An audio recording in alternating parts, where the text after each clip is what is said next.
Hey everyone, it's Ron Johnson, and this is the Ron Johnson Show on Locked On Sports Minnesota. Got Garrett Maag joining me on the Hanging Ron Johnson segment. Excited to have him on. Why? Because he's a receiver. I'm a receiver, love him receiver, but he's a Minnesota Viking from the state of Minnesota that went on to UND, and now he has a chance. And he talks about his workout, who was there, and what he does differently than every other receiver on this team. But also, coaches that make the playoffs their rookie year haven't made it back. Three have. They all have something in common with Kevin O'Connell, and we'll talk about that next on the Ron Johnson Show.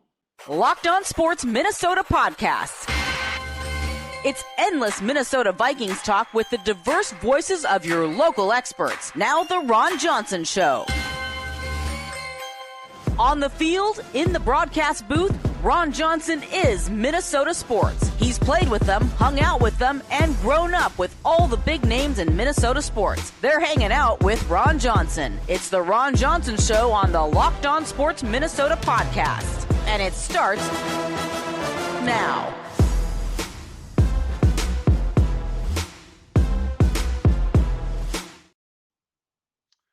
Hey everyone, I'm Ron Johnson. This is the Ron Johnson Show on Locked On Minnesota. We just want you to know this episode is brought to you by FanDuel Sportsbook, the official sportsbook of Locked On.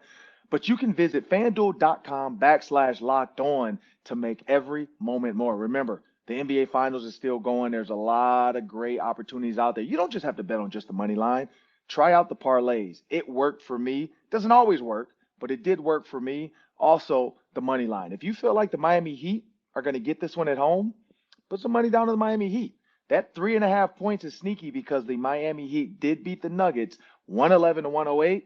So Vegas is up to something, but you choose. Do you think the Nuggets can keep it close within one? If so, bet on the Nuggets to cover. But again, I'm Ron Johnson. This is Locked On Sports Minnesota. And we have a loaded show today. We got Garrett Maag joining us, former UND grad, now Minnesota Viking. He said he had some workouts, and Minnesota just fit. But we're going to talk to him a little bit later as we caught up with him earlier this week. But I got to bring my producer to the show, Sam Ekstrom. And Sam, you kind of posed the question. And you posed a question to me about NFL coaches and making it to the playoffs in their first year and then going back. What article did you read, and what coaches made it their first year and were able to actually sustain and make it their next year? Then what coaches didn't? Because I have a little bit of an idea of what happened there.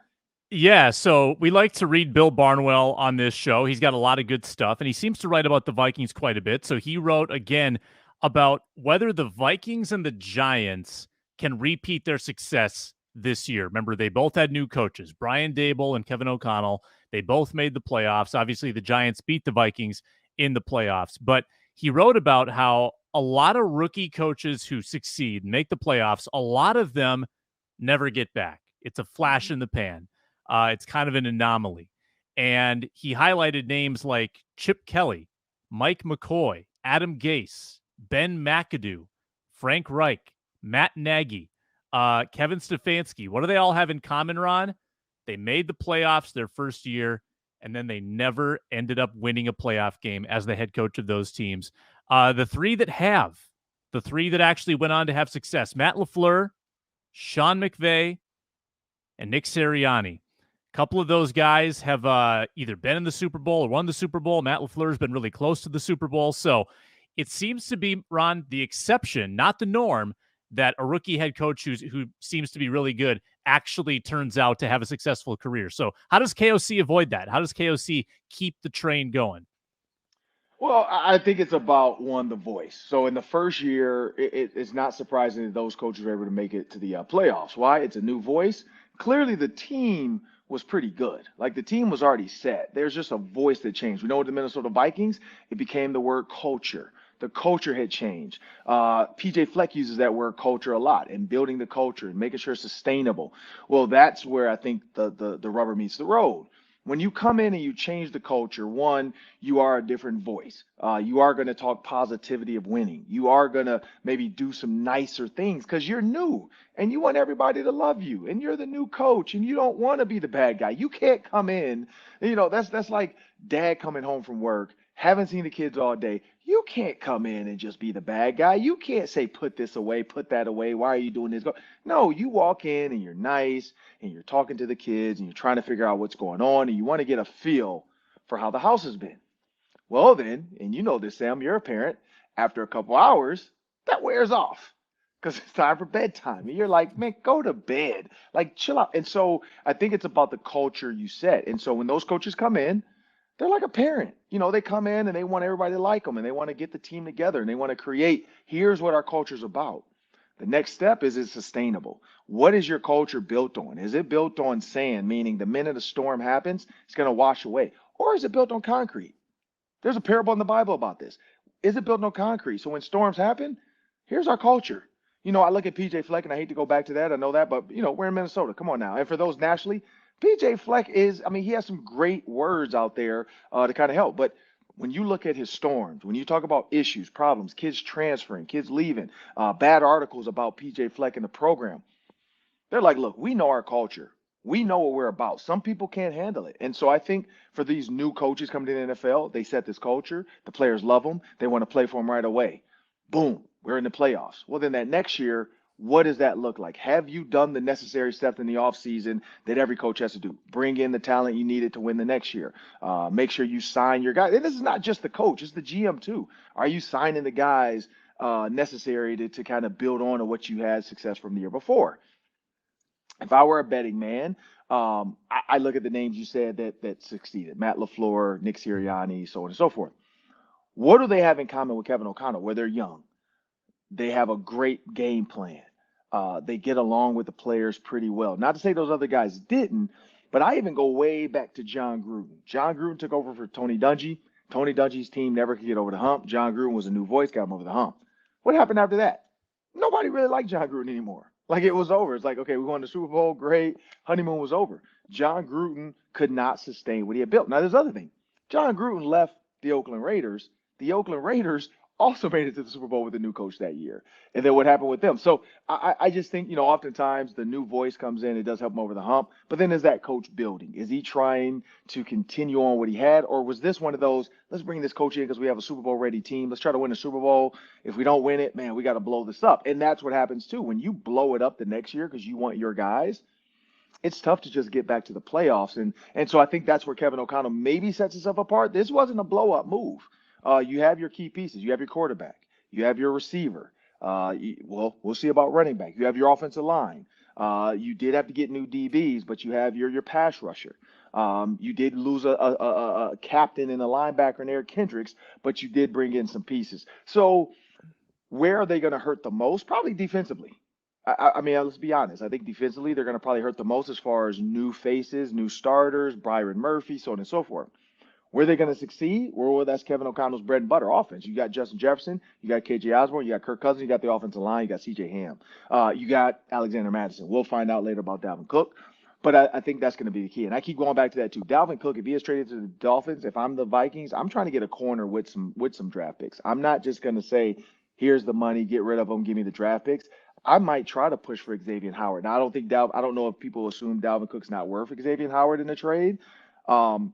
But that's a name I would try to go after, even though the Vikings do have Byron Murphy. They do have look at Xavier Howard and Jalen Ramsey.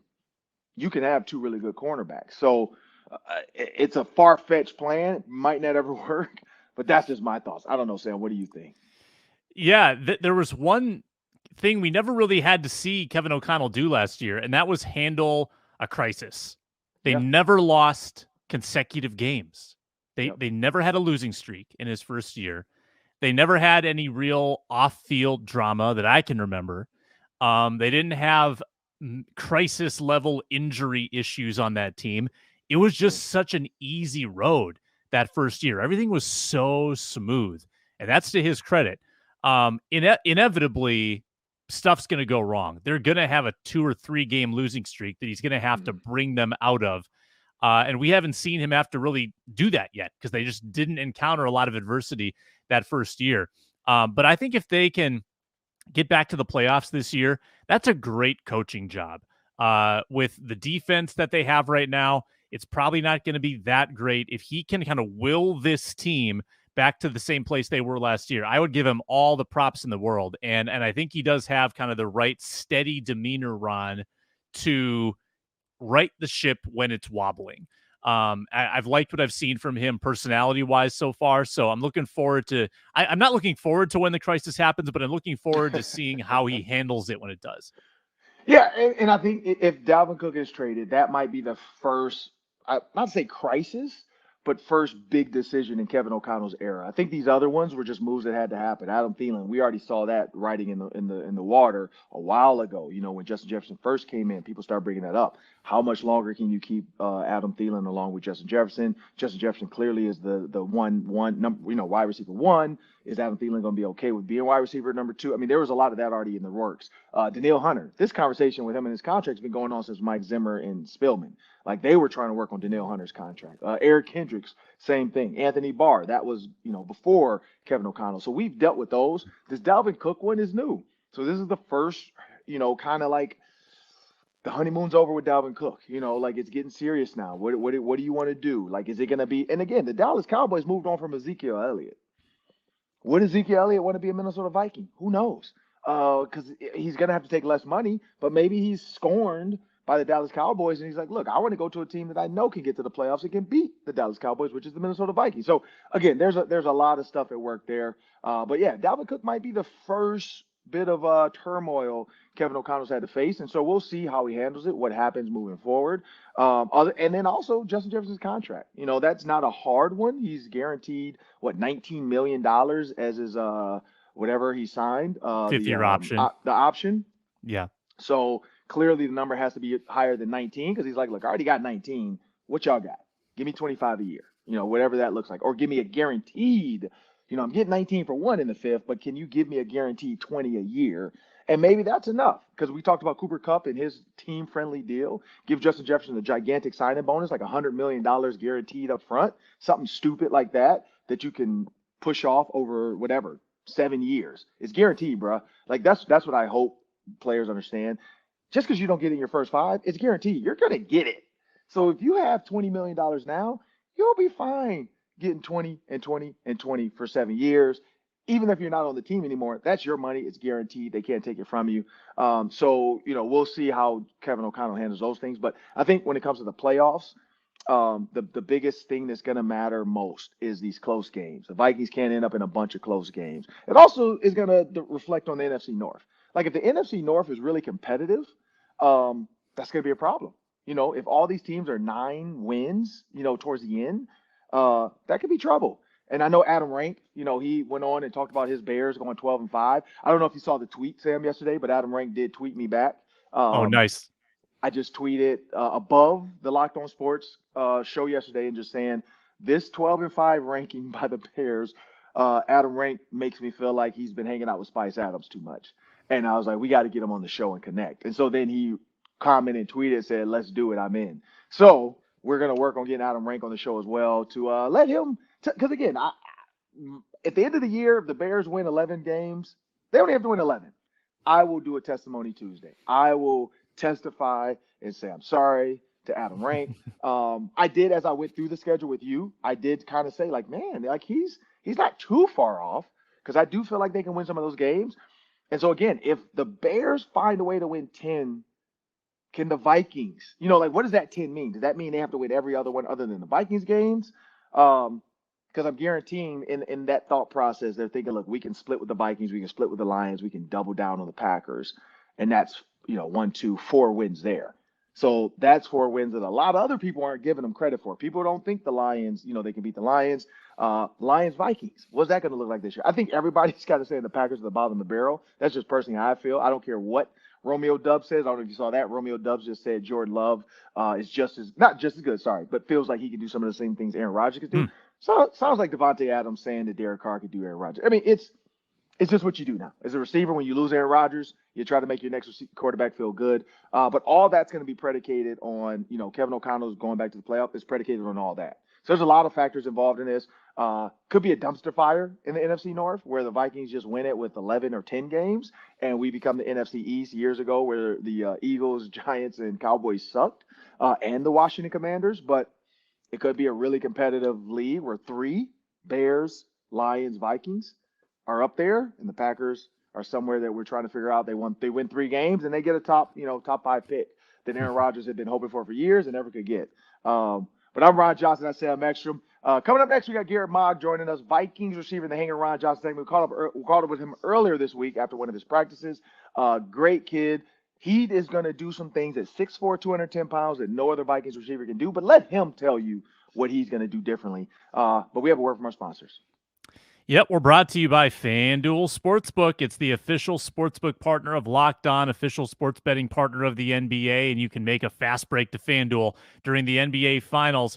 Ron told you about the line. The Heat have been favored by, the Nuggets have been favored by about 2.5, 3.5, fluctuating there at FanDuel. If you're a new customer, you want to get in on the action, you can claim a no-sweat first bet up to $2,500 back in bonus bets if your first bet doesn't win. Yeah, I said it, $2,500. They've got great promotions all the time at FanDuel. In addition to that no-sweat first bet, boosting the odds or boosting a same-game parlay. Deposit match, stuff like that. Safe and secure app, very easy to use, and you get paid instantly when you win. No better place to bet the finals than at America's #1 sportsbook. FanDuel.com/lockedon. No sweat first bet. Up to $2,500 back in bonus bets. FanDuel.com/lockedon. It's FanDuel. Make every moment more. Well, next up on the Hanging with Ron Johnson, as I said, got a Viking joining me. And this is a Minnesota kid from St. Croix Lutheran, went on to UND, and now is a Minnesota Viking. And just like, we had Adam Thielen talk to him earlier this year, last year. My time's going away, but talk to Adam Thielen. He's another one. This is another guy, hometown guy, that's getting this opportunity, CJ Ham. We recently talked to Zach Ojio as well, another Minnesota guy getting a shot with the Minnesota Vikings. And so Garrett Maag is just another in a long line with an opportunity. So we bring him now to the Hanging Around Johnson segment. Garrett, I want to thank you for joining me, man. And first I want to jump out there. I saw your post, and that's why I reached out to you. You're a hometown guy, and you grew up watching the Minnesota Vikings.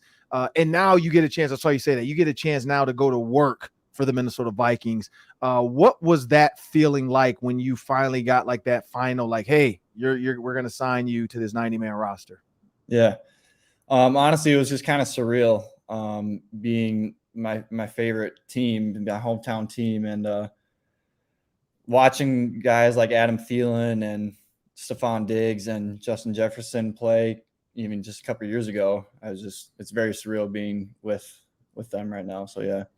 And you're sitting in the same meeting room where, Stephon Diggs, Adam Thielen, those guys resided for a while. And then, like you said, even said KJ Osborne, now one of your teammates, your teammates with Justin Jefferson.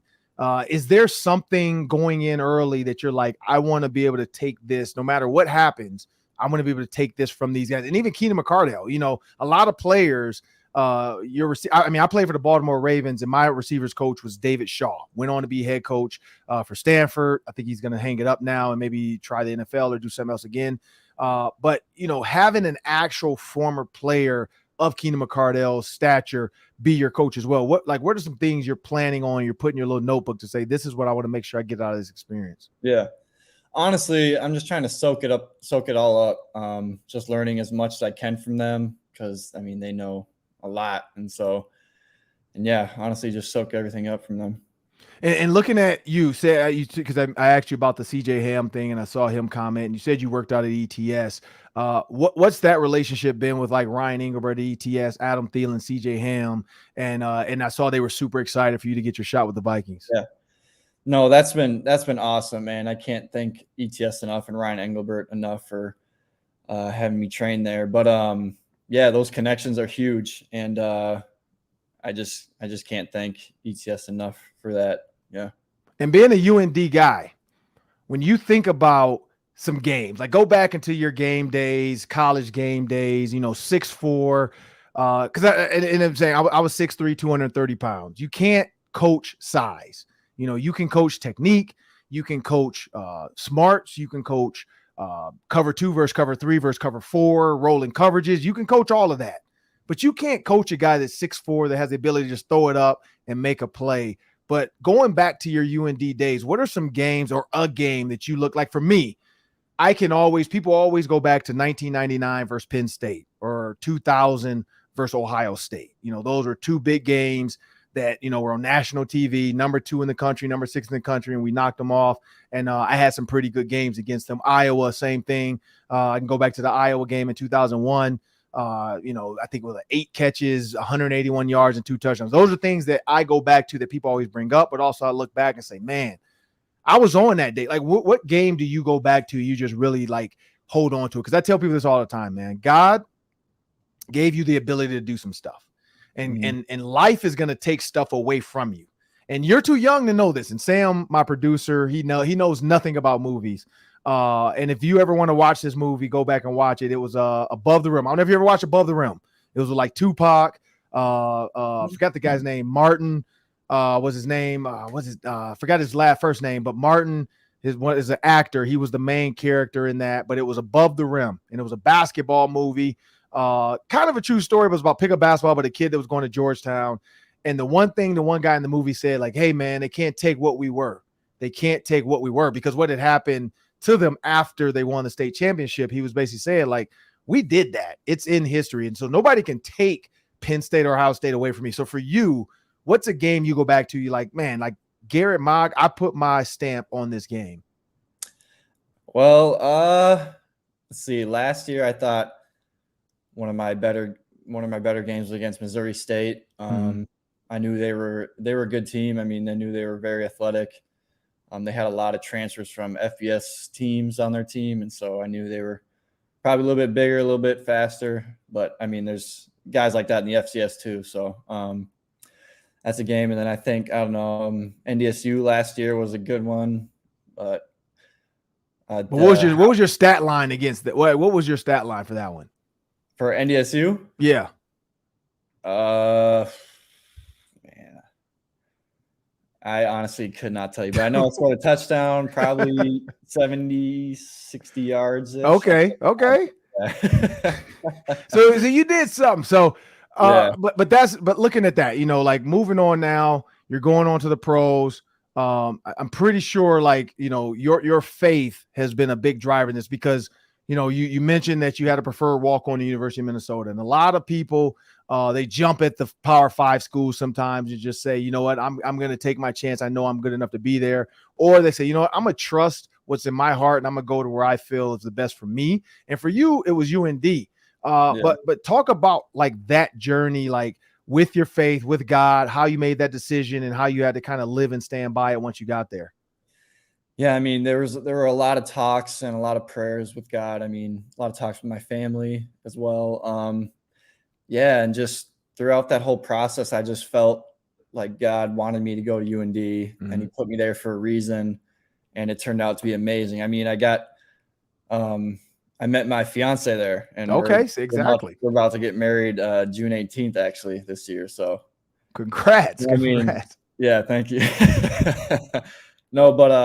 No, it's definitely God put me there for a reason, and I'll never forget it.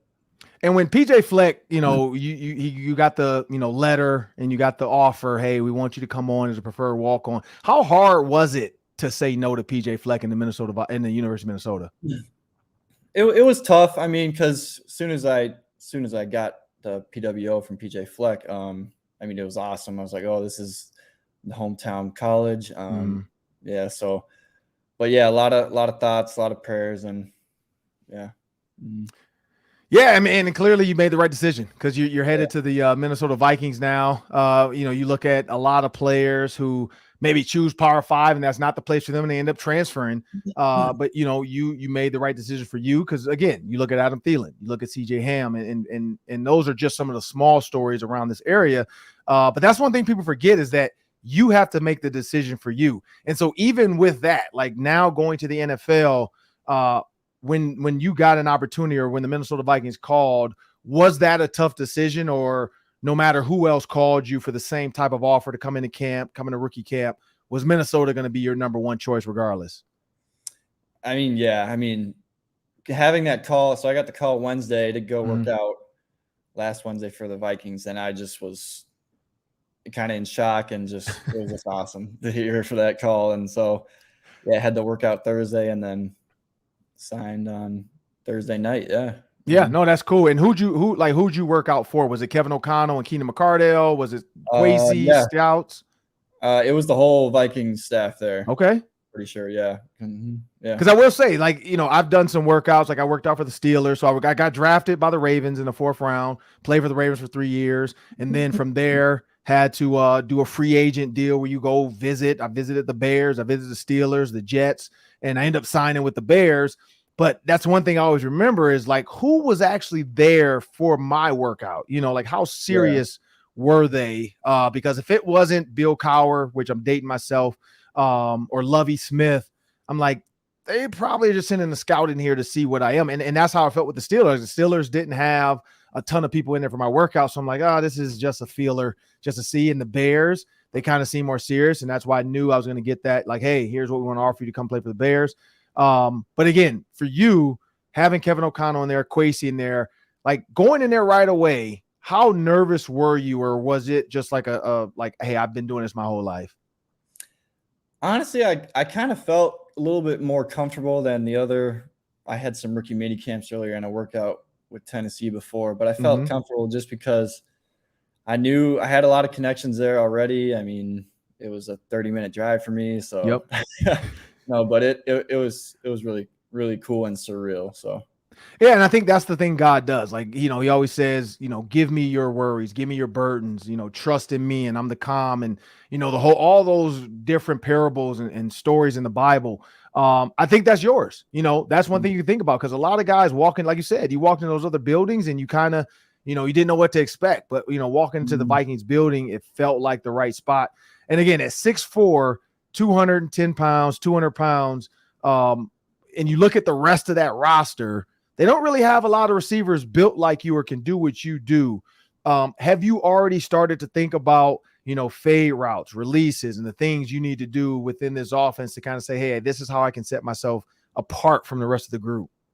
Yeah, I mean, I think one thing that sets myself apart from others is my ability to go up and get it. I mean, I love fade balls, love jump balls.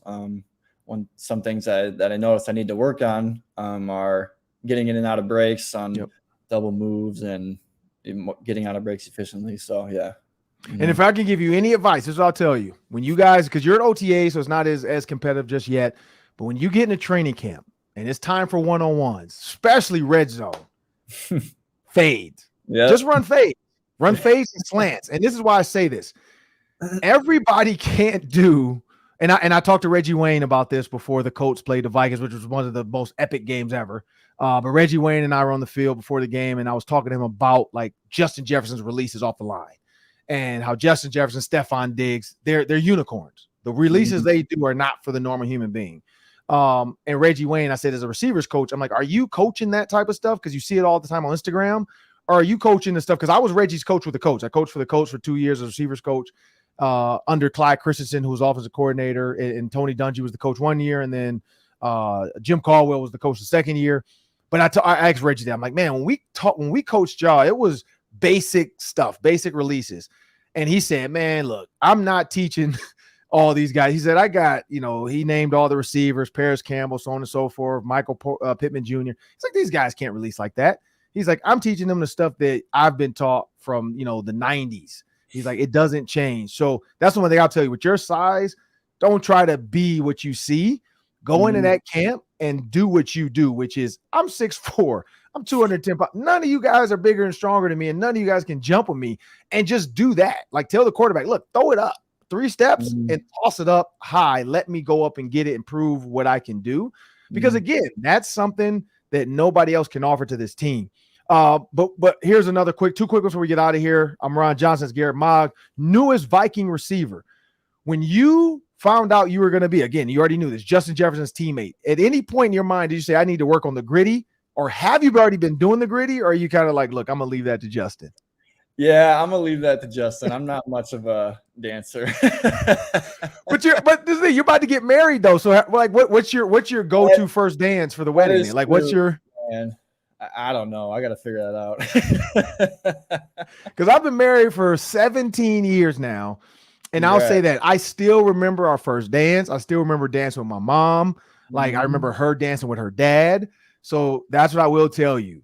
Like you got to have that. I remember the garter dance when I took her garter off and all that. Like you got to have the dance. Like whether you got to go take a lesson, whatever you got to have the dance, because that's the thing that's going to live on your videos and your pictures for the rest of your life. That when your kids see this, at least they can say Dad tried, or Dad was John Travolta, which you might not have seen that movie, Pulp Fiction. I don't know if you've seen Pulp Fiction, but John Travolta's dance. And they're like, whatever it is, you got to figure it out with the wife and say, hey, look, I'm ready. This is why, because I'm pretty sure your wife probably can dance a little bit. I'm guessing. Yeah, I think so. But how'd you guys, like, was she like, when did you guys meet? Was she a student there? Like, did you guys meet in high school? We met. Clearly you said you went to college and met her. So yeah. So she's actually from Australia. Whoa. Yeah. Okay. And she went to UND for basketball. Okay, so she's a hooper. Okay, so she's way more athletic than you are. Got it. Okay, she is. Well, you know what though? I'm not gonna do it because you're a receiver. So, because receivers, I'm a receiver. We can hoop. Can you hoop? Oh yeah. Okay, I was gonna say 6'4" receiver. I'm like, you better be at a hoop because JJ. So when I interviewed JJ, I asked him, and you can go on. I think you can go on Twitter probably, or Vikings Twitter, or my Instagram. It's somewhere on there. But myself, Gabe, we sat down with Justin Jefferson for Verizon, and I don't know if you met Gabe Henderson yet, but we did an interview with Justin. And I always love the basketball talk with football players. And I asked Justin Jefferson to pick his 5 guys he's going to go play. Because I don't know if you've seen this on NFL Twitter, but NFL Twitter was doing like hey, if we had to suit up 5-on-5, which NFL team wins a basketball game? And then which NFL team wins a track meet? And of course, the Dolphins and the Eagles were saying track meet. But Justin Jefferson stepped up and said, man, we're winning the basketball game. And I think it was like him. I have to go back on the video, but the one thing I'll never forget, which blew up on Twitter, he didn't pick Adam Thielen, his own boy, his own teammate. Wow. He didn't even pick Adam Thielen in the starting 5. But at 6'4", that's one thing too. You got to show JJ, hey, look, I can hoop, man. But so your wife hooped. She's from Australia. She goes to UND to hoop. And then how does that interaction happen? Yeah, I mean, we met end of freshman year, beginning of sophomore year, and then I asked her to be my girlfriend. Okay. And then after we've been talking for a little while, and then I proposed last year, July 2nd. Wow. So, yeah. Okay. Yeah. So young and in love. So is she living in the U.S. now full time? Like, is her goal to be here? Or are you going back to Australia at some point? Like, what does that plan look like? So yeah, her goal is to stay here. She's in the process with all the visa stuff, and but did you guys get a call from immigration though? Like, is this a real marriage? Like, I hope we're in that process right now, so we're gonna have to get like a lawyer, and then they're gonna have to investigate us. Wow, because I mean, I'm a movie guy. The Proposal is a movie with forgot his name, Ryan Reynolds and Sandra Bullock. Yep, you seen that one? Yeah. There you go. Because she was like Canadian or something, and it was her boss. She was the boss, and Ryan Reynolds had to marry kind of fake. And then they fell in love. Like, it was a fake marriage, but then he ended up, like every other movie. Every time it's fake, they end up really falling in love and blah blah. And so that's as soon as you said that, I'm like, it's the first movie I thought of. Like, my whole life is movies. Like, me and my wife, when we were dating before we had kids, like, that's literally, we would go to dinner, we go to a movie. And then sometimes if it was early enough, like especially during training camp, we go to 2 movies. Like, we would see back-to-back movies. Like, I have probably over 700 DVDs, which that's to show you how old I am. I still have DVDs in my basement, 700, which at this point I got to throw them away because nobody's really using, not VCR. Because I have a VCR too, and you probably don't even know what that is. But that's so you do know what it is, okay? Because I know some Vikings players didn't know what a rotary phone was, which I'm guessing you must know what that is too. Then, and a VCR. So we've done that. Cassette tapes they didn't know, but yeah, I'm that old that my highlights from college are on a VHS. So that shows how old I am. Like, I just got some stuff converted to DVD that the Gophers and then the Ravens had sent me some DVDs. I'm like, yeah, that's how old I am. They had to convert it to DVD because it was on like Hardline. This is really old. And I'll tell you this before we get out of here. I'm Ron Johnson, Garrett Maag. This is Locked On Sports, Minnesota. You guys now have like iPads, your playbooks on an iPad. When I coach for the Colts, and I don't know if you've ever seen one of these, we had to show the plays on a projector. Like, it was that film, the clear film, and we would draw on it. That's how old it was back then, how technology is completely – like, when I started coaching is when X's and O's first came out. like where you can actually find yourself by putting the number in the play and all that. Like, Yeah, I like to make a cut up tape for Peyton Manning. I had to physically go through videos and like timestamp it, tell the video guys, cut a tape, and they put it on an actual VH. Like, it was absolute like nightmares. Now coaching is easy. These guys got it easy with iPads. And then last one. So you got your iPad now. How much time have you really spent like looking at that? And again, just kind of like, man, like, this is Kevin O'Connell's offense. I've seen this as a college player, but now I'm in it. How much time have you spent just looking at it and admiring, what you're about to be involved in the next couple of weeks? Yeah, honestly, I'm as much as I can. Not trying to do too much because, I mean, if I look at it too much, then my mind just starts going crazy. Right. But yeah, as much as I can, diligently and efficiently, just studying the playbook, drawing up plays, walking through them. Making note cards, quizzing myself. So, yeah. And if there's one thing you want Vikings fans to know about Garrett, what is that? Like, what's one thing that you really want people to kind of hit home? It could be anything, but like, Adam Thielen kind of had his thing. Justin Jefferson has his thing. What's Garrett? It could be off the field, on the field, whatever. I'm just going to try to give Minnesota my all, give the Vikings my all. That's what I want to do.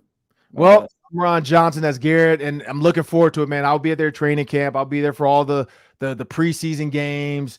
We do a little show out there during training camp as well with K-Fan Radio and Fox. So looking forward to meeting you eventually once we're out there, because I stay away as long as I can. I enjoy my summers off. I got two little girls, and so my time is with them in softball and traveling. But once we go to Colorado, I kind of did the math. Once I go to Colorado for softball, then I'm back, and then training camp's kind of going to start. So then my head will be in the tape and be in front of the TV as much as possible. But I'm Ron Johnson, that's Garrett Maag. Coming up next, we got the Daily 3. That's 3 questions, 3 minutes each for myself and Sam. Looking forward to it. Stay tuned.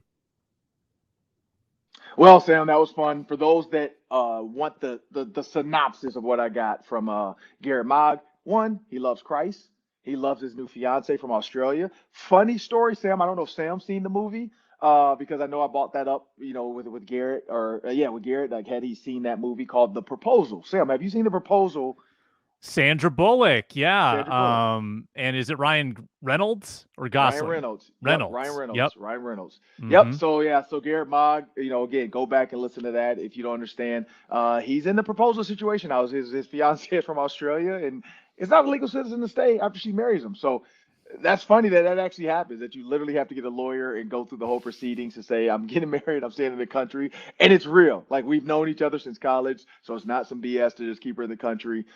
She's really my wife. I really love her. But it's crazy that, that still has to happen. So it kind of brought the whole Sandra Bullock. Maybe Garrett Maag could have a reality show this offseason as he tries to legalize his marriage. Because we know we've seen those ones. What is it? First Day Bride or something, or 90-day bride. I don't know if you've ever seen that, Sam, where they people meet for the first time and they have to get married in 90 days. Oh, Love is Blind. Love is Blind. Stupidest thing ever. Stupidest thing I've ever seen. But no, that's not Garrett Maag, but he does love his girlfriend. And then also the thing that sets him apart from the other receivers, go back and check that out. But it's his size. And I gave him some advice. We'll see if he takes it and uses it during mini camp and training camp. I think he could do it. At 6'4", 210. Not a lot of guys like him. But remember, before we jump into this Daily 3, that's 3 questions. We're going to do 1 minute each today. Sirius XM is a proud partner of Locked On. The Twins will try to bounce back against the Tampa Bay Rays tonight at 5:40 p.m. You can catch every pitch of the Twins' hometown broadcast with Sirius XM on the SXM app. Just search Twins. Well, Sam, it's time for the Daily 3. Like I said, short on time, so we're going to go 1 minute each. That's 3 questions, 1 minute each. Take it away. All right, yesterday at OTAs, they ended the practice with a little kicking session. I think it was 6 kicks each for Greg Joseph and the new rookie, Jack Podlesny from Georgia, and they were both perfect on their kicks. Ron, do you think we're going to see a kicking competition this preseason? I mean, if this wasn't Minnesota, I would say no. But this is Minnesota. Yes, we're going to have a kicking competition, Sam. Like, we're going to go all through minicamp, all through training camp. People are going to cheer when somebody makes a 50-yarder, a 55-yarder. They're going to keep backing up. In the end, it's going to be Joseph. But it is going to be, I think a competition is necessary though. Like you cannot go into training camp not thinking I got to be dialed in mentally with my kicks. I got to be dialed in mentally with where I'm placing the ball, thinking every kick through, hash mark, what's the wind like, all that stuff. I think that's the key because a lot of kickers and punters talk about it's like golf. You know, you kind of got to know the wind. You got to know where you're aiming, what's your angle, what's your smash point, all that stuff. I think this is Minnesota. We have to have it. Now, this is going to be the scary part. We might get in a preseason a game. The young rookie makes 3 for 3. Greg Joseph go 1 for 3 or some crap like that. And then the media is going to pounce. They are going to be all over him. They're going to want his availability. Greg, can we get Greg Joseph at the podium? How do you feel about the fact that you've missed 2 kicks in this last game? Do you think this puts your job in jeopardy? Now, I hope it doesn't happen, but that's so Minnesota for it to happen with our kickers. But I don't know. What do you think? Yeah, so last year they brought in a rookie named Gabe Burkich, and Yep. they didn't even bring that guy to training camp. They cut him, I think, after OTAs because they just settled the competition there. So I'm curious to see if Jack Podlesny even makes it to training camp. If he does, maybe that means they like him a little bit and they want to see how he can do in some games. So I'm leaving the door open there. I think Joseph, he missed enough kicks last year where they might want to see what their options are. So I think, yes, I'm leaning toward yes, there is a competition. So you're like Bruno Mars now with the kickers. You're gonna leave the door open. I'm gonna leave the door open. Yeah, Sam, you gotta download that song. You gotta Yeah, no, download I know the song. I love Bruno. Okay. Yeah, no, it's just movies that I don't know. Okay. All right. All right. So yesterday, the breaking news dropped during our show. Saudi Arabia has basically taken ownership of pro golf with Live and PGA Tour merger. Do you think that their money could work its way into the NFL in any capacity, whether it's ownership or even trying to start a new league? Do you think that's an even remote possibility in football? Anything's possible. What I would say is maybe like their streaming rights. I don't know how they would do it. I don't know if maybe they just want to get into the NFL to stream it in Saudi Arabia. Because now Amazon can stream games, and so I know the NFL globally is always looking for partners. I don't know what that flight time looks like to get to Saudi Arabia. I don't think there's going to ever be a game there, but maybe a preseason. Maybe I'm speaking too soon. Maybe they fly like 16, half the league flies out there to do like a jamboree practice. I don't know. But anything's possible with money nowadays. People are always trying to find ways to grow their brand. But I don't think they would allow like maybe a minority owner. He comes in with a group that's going to be U.S. based. I don't think the NFL owners as a group of 32 would even want to consider an owner being from Saudi Arabia that could possibly move, let alone Canada. They could possibly move the team out of the country and force them to have to spend more money, figure out how to get teams over there, blah, blah. Yeah, I don't think they ever want to open up that can of worms just yet. But I do know globally, maybe they do a football camp or something or some kind of event in Saudi Arabia if those guys are willing to pay for those stars to come out there. Because clearly there's a market for it. I mean, these golfers are going out there. People are watching it. There's money there. I mean, the funny thing was I saw a tweet that said they can't believe what Tiger Woods turned down $800 million and Rory McIlroy turned down $500 million. Like, and now you could have had that money and still been a part of the PGA. That's where it's like, oh, that hurts. That hurts. Yeah. That stings. That's a punch in the gut. Yep, I agree with you, Ron. I don't think it's an imminent threat. I just think that there's too many players on a football roster to consider like starting up a competing league. You would need to get so many people leave the NFL. And even then, I think it would be hard to really create a product that people would want to watch. I mean, the XFL and even like, I was gonna say that. Yeah, the XFL, USFL, like if they were to merge those two or something and say, can you come over here and play a couple series games? I could see something like that. Maybe that league doing it just for the money purposes of it. But again, how many people are actually turning on? These guys want stars. So, you know, people don't even watch much of it in the U.S. So how many people are going to turn and watch XFL versus USFL out there in Saudi Arabia? I think the key is the stars. That's where the money's at. Mm-hmm. All right, last one. Dalvin Cook still in limbo with mandatory minicamp coming up next week. Do you think there's a chance that he will show up? I think there's a chance he'll show up. I mean, I'm pretty sure he's talking to his agent about if I don't show up, what's the fine? If it's something small, he's like, screw it, let's just pay it. I'm not going. If it's a big enough fine, he might show up and just do nothing. Because at the end of the day, both sides, I've seen this before. When you want to possibly trade a player, you're not sure what you're going to do. Neither side wants that player hurt. The player doesn't want to be hurt, and the team doesn't want to. Because if Dalvin Hook gets hurt in minicamp, they can't trade him. And same with Dalvin Cook. He's like, if I get hurt, I can't go out and audition for another team and talk to another team when I'm sitting up here in a boot because I hurt my ankle or my knee or something like that, or I broke a finger. So I think both sides are going to be like, kind of like Derek Carr. When they knew the Raiders knew they were going to trade Derek Carr, they sent him home. They're like, dude, just leave the facility, be done. We know we're going to move on from you. You're not going to be our quarterback anymore. And he kind of said, like, I got out because I don't want to be a distraction. I think it was more so like, well, look, we just want to get you out of here. We don't want to get you hurt. We don't even need you practicing anymore. Let's just try to move on from this. So I think he might show up, but I don't think he's going to practice at all. I don't think he's going to do anything if he shows up. It's just going to be at a hoodie capacity standing around. Yeah, I'd honestly be a little surprised if we see Cook practice, Jefferson practice, or Hunter practice. I mean, I think that all three, if they're there, they're going to be in street clothes.